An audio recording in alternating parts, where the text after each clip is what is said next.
शं वरुणः शन्नो भवत्पर्यमा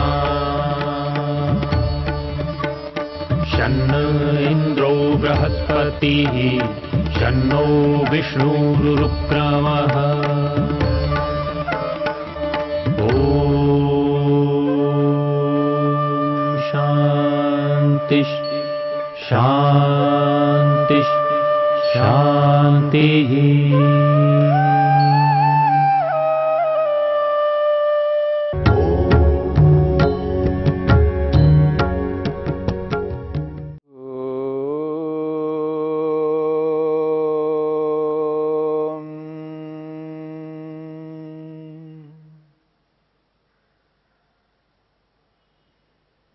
साधन पाद के अंतर्गत क्लेशों को लेकर के विचार चल रहा है।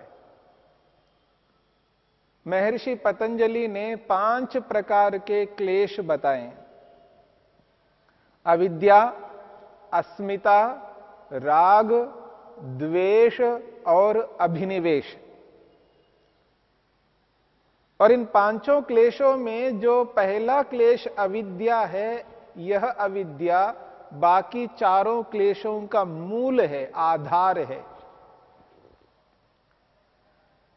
अविद्या के बिना न अस्मिता हो सकती है, अविद्या के बिना न राग हो सकता है, अविद्या के बिना न द्वेष हो सकता है, अविद्या के बिना न अभिनिवेश हो सकता है। अर्थात अस्मिता के पीछे अविद्या काम करती है, राग के पीछे अविद्या काम करती है, द्वेष के पीछे अविद्या काम करती है, अभिनिवेश के पीछे अविद्या काम करती है। 4 क्लेशों के अंतर्गत अविद्या व्याप्त होकर के रहती है। और अविद्या का जो स्वरूप महर्षि पतंजलि ने स्पष्ट किया है, अनित्य को नित्य समझना, अशुद्ध को शुद्ध समझना। जो दुख है उसको सुख समझ करके अपनाना, और जो जड़ पदार्थ है उसको चेतन अनुभव करना।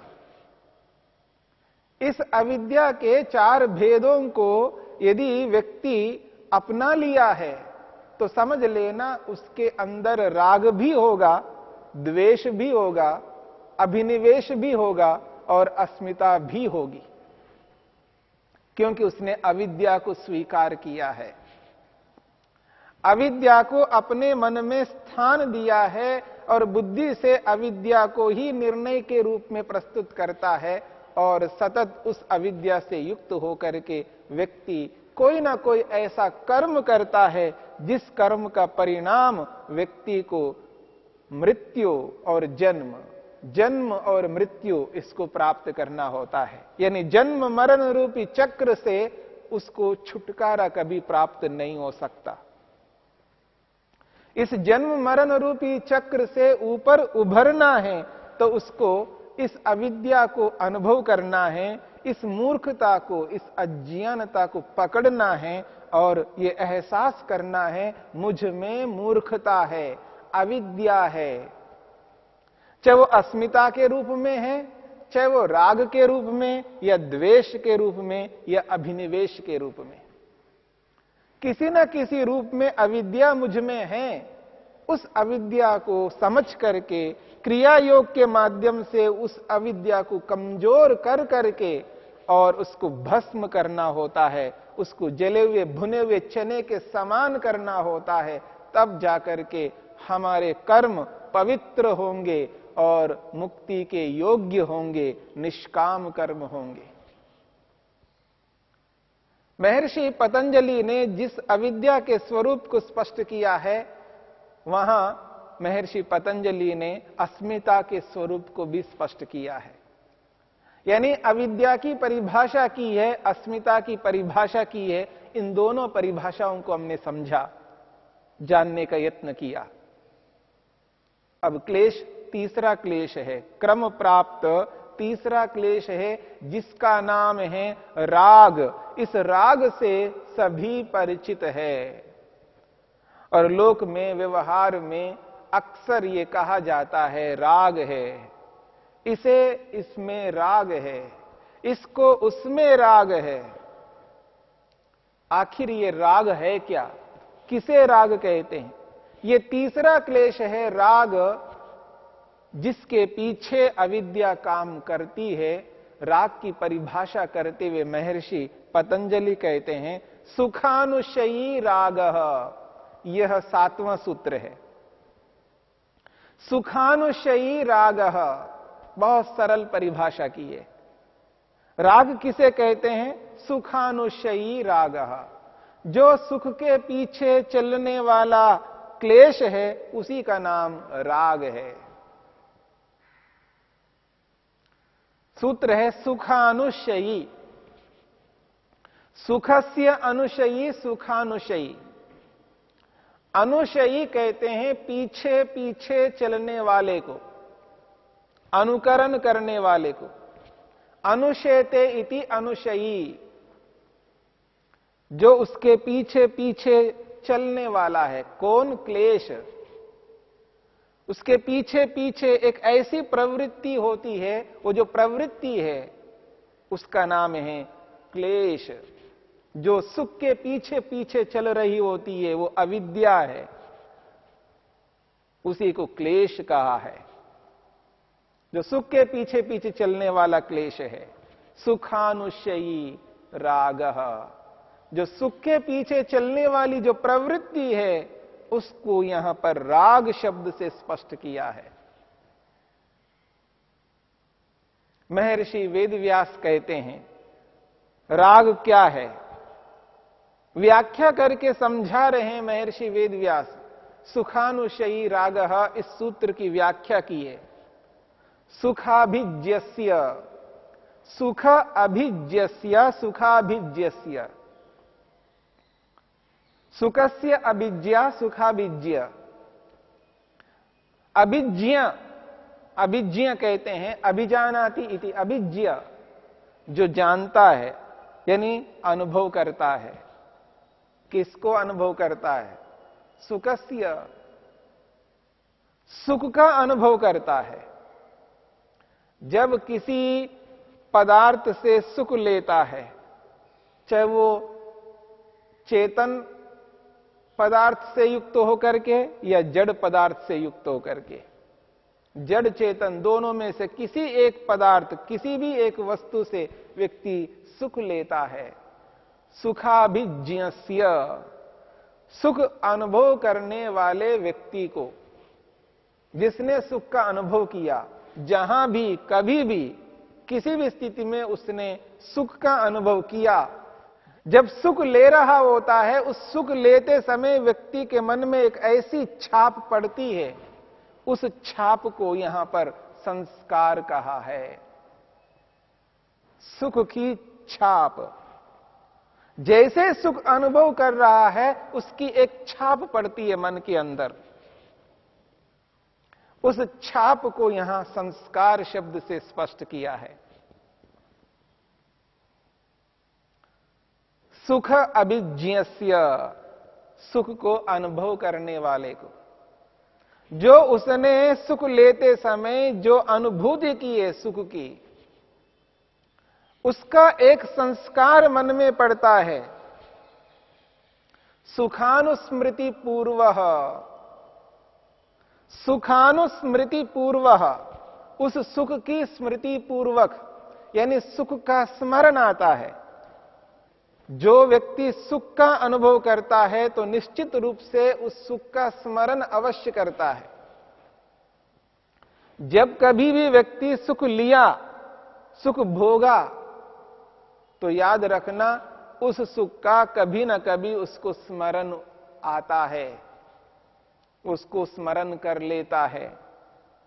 तो कहा जा रहा है सुखानुस्मृति पूर्वः, सुख की स्मृति पूर्वक, यानी सुख का स्मरण जब व्यक्ति कर लेता है तो सुख के स्मरण के कारण से सुखे तत्साधने वा, जिस सुख को उसने भोगा, जिस सुख को उसने अनुभव किया है, उस सुख में अथवा उस सुख के जो भी साधन होगा उस साधन में सुखे तत्साधने व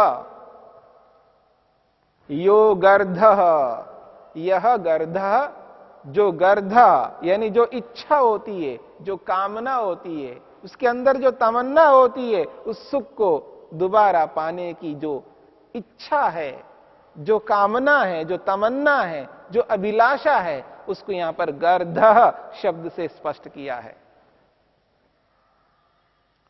सुख अभिज्ञस्य, सुख को अनुभव करने वाले व्यक्ति को, जिसने भी सुख का अनुभव किया है, उस सुख के अनुभव करता व्यक्ति को सुखानुस्मृति पूर्वः, उस सुख की स्मृति पूर्वक, यानी उस सुख का जो स्मरण होता है, उस स्मरण के अनुसार सुखे तत्साधने वा, जो सुख है जिसका वो स्मरण कर रहा है, उस सुख के प्रति, और वो सुख जिस साधन से प्राप्त हुआ है, उस साधन के प्रति यो गर्ध, जो इच्छा होती है, जो अभिलाषा होती है, जो तमन्ना होती है, वो जो अभिलाषा है, वो जो इच्छा है, उसको यहां पर गर्ध शब्द से स्पष्ट किया है।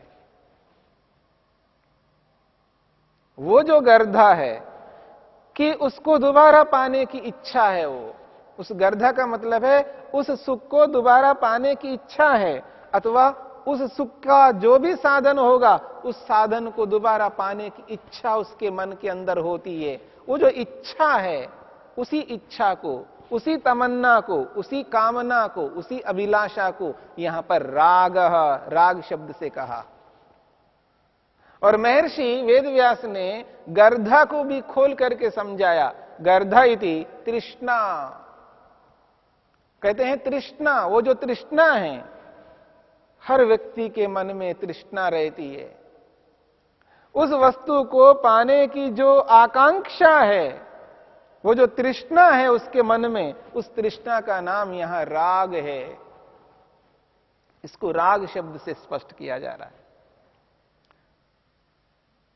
यानी जो गर्धा है उसी को तृष्णा शब्द से स्पष्ट किया है, और उसी तृष्णा को राग शब्द से महर्षि पतंजलि ने स्पष्ट किया है।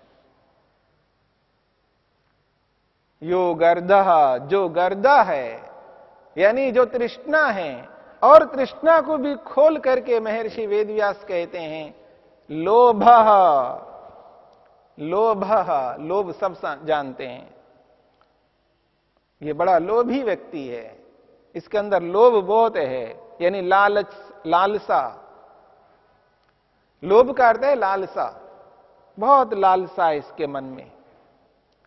लालसा कहो, उसको लोभ कहो, तृष्णा कहो, उसको गर्धा कहो। गर्धा शब्द को खोलकर तृष्णा शब्द को स्पष्ट किया है, तृष्णा को खोल करके लोभ शब्द को स्पष्ट किया है। यानी जो राग है, वो राग क्या है, तो कहा है गर्दह एव रागः, जो गर्धा है वही राग है। तृष्णा एव रागः, जो तृष्णा है वही राग है। लोभ एव राग, जो लोभ है वही राग है। कोई व्यक्ति लोभ शब्द से समझ लेता है राग को, कोई व्यक्ति तृष्णा शब्द से समझ लेता है राग को, कोई व्यक्ति गर्दह शब्द से समझ लेता है राग। गर्ध कहो, तृष्णा कहो, लोभ कहो, राग कहो, ये सभी शब्द एक ही अर्थ को कहने वाले हैं। तो महर्षि वेदव्यास कहना चाहते हैं, सुख अनुभव करने वाले व्यक्ति को उस सुख की स्मृति के कारण से, जिस सुख को उसने अनुभव किया है, उस सुख की जब स्मृति आती है, उस स्मृति के अनुसार वो क्या करता है, जो सुख अनुभव किया है उस सुख के प्रति, या उस सुख को जिस साधन से प्राप्त किया है उस साधन के प्रति उसके मन के अंदर एक गर्धा उत्पन्न होता है, यानी एक इच्छा उत्पन्न होती है, या यूं कहिए एक उसके प्रति तृष्णा उत्पन्न होती है, या यूं कहिए एक लालस, लालसा, एक लोभ उसके मन में उत्पन्न होता है। यही लोभ, यही तृष्णा, यही गर्धा राग कहलाता है। यह है राग। ये जो राग है, ये राग तब होता है व्यक्ति को जब उसने कभी सुख अनुभव किया है, अथवा किसी सुख को अनुभव करके व्यक्ति सुन लेता है कि यह भी सुखदायी है। मेरी बात को समझने का प्रयत्न करना। जहां एक सुख को उसने अनुभव किया है, किसी सुख को उसने कभी अनुभव नहीं किया, अर्थात मान लीजिएगा उसने रूप का अनुभव किया है। जिस रूप का अनुभव किया है उस रूप के प्रति उसको दोबारा राग होगा, लेकिन जिस रूप को उसने कभी देखा ही नहीं है, जिस विलक्षण रूप को उसने देखा नहीं है, लेकिन किसी ने समझाया, उसको बताया है ये भी एक रूप है, तो सुनकर के पहले जो रूप को अनुभव किया है उस रूप के अनुरूप है, उसी रूप की जाति वाला है, उसी रूप से युक्त है। वो एक ही तो जाति है, रूप जितने भी रूप है वो सब रूपत्व को प्राप्त हुए हैं, रूपत्व जाति उनके अंदर है। तो एक रूप को जिसने अनुभव किया है, दूसरे किसी रूप को भले उसने पहले अनुभव नहीं किया हो, उस रूप के अनुरूप है वो रूप, इसलिए उस रूप के प्रति भी उसको तृष्णा उत्पन्न होती है। एक गर्धा उत्पन्न होता है मन के अंदर, एक लोभ उत्पन्न होता है, उसी को यहां पर राग शब्द से कहा है। तो जो सुख को अनुभव करने वाला व्यक्ति है, कर्ता है, उस सुख अनुभव करने वाले व्यक्ति को सुख की स्मृति के अनुसार जिस किसी में, चाहे वो सुख हो या सुख का साधन हो, उसके प्रति जो लालसा उत्पन्न होती है, जो तृष्णा उत्पन्न होती है, जो लोभ उत्पन्न होता है, जो इच्छा उत्पन्न होती है, जो अभिलाषा उत्पन्न होती है, जो आकांक्षा उत्पन्न होती है, इसी को यहां पर राग शब्द से स्पष्ट किया है। और ये जो राग है, किसी सुखदायी वस्तु को दोबारा प्राप्त करना, किसी सुखदायी वस्तु को या किसी सुख को दोबारा भोगना, ऐसा जो चाहता है, इसी चाह को यहां पर राग शब्द से कहा है। अब ये जो राग है, इस राग को राग के रूप में अनुभव करने की आवश्यकता है। इससे क्या हानि है, अगर इसको हटाएंगे तो क्या लाभ है, बस जिस दिन ये समझ में आ जाएगा तो उसको राग समझ में आ जाएगा।